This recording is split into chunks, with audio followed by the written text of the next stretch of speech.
is Eliza Araquino. I am 12 years old and I am from Dagupan City, Pangasinan. Welcome to The Voice Kids. Thank you po. Pangarap mo daw maging isang flight stewardess. Opo. Gusto ko po makarating sa Paris, Japan, Korea at maraming pa pong ibang lugar. Si daddy ko po, mekaniko po. Minsan po, tinutulungan ko din po si daddy. Nag-aabot lang po ng tool. Si mami naman po, tinutulungan ko po siya. May sakit po siya sa puso po. Mami, daddy, maraming salamat po sa pagtulong sa akin. Kahit po na nahirapan po kayong bumiyahe papunta dito sa Manila.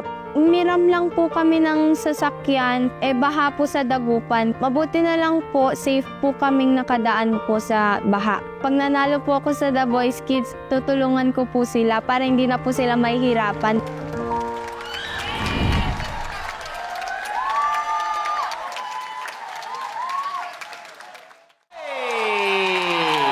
She hit that last. She was like, bam! Wow. Grabe. Galing. Wow. Anong pangalan mo? Eliza po!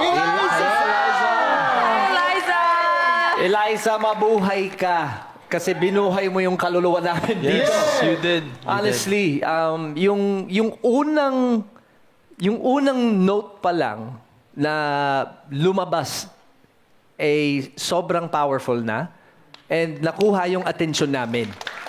Especially yung audience, actually, it was impactful, yung performance mo. Alam mo yung Encantadia, di ba? Opo. Yung komento ng... Yun nga. Yung komento ng theme song ng Encantadia, meron kang isang note na kinakanta na sobrang naaalala ko si Miss Bayang. Palakpakan naman natin si Eliza. Thank you po! Yun, nakuha mo ang magkabilaang dulo ng coaches, Eliza. So mamili ka na lang, kaliwat kanan o ano? Oo, ano? It's your choice! It's your choice, Eliza. Ikaw na mag-decide, Eliza. Sino Ikaw na pipiliin mo? mag-decide. Ang pipiliin ko pong coach, alam ko na maiaabot po niya ako sa grand finals po. Ang pipiliin ko po ay si... Let's go, Eliza. Si Coach Billy po.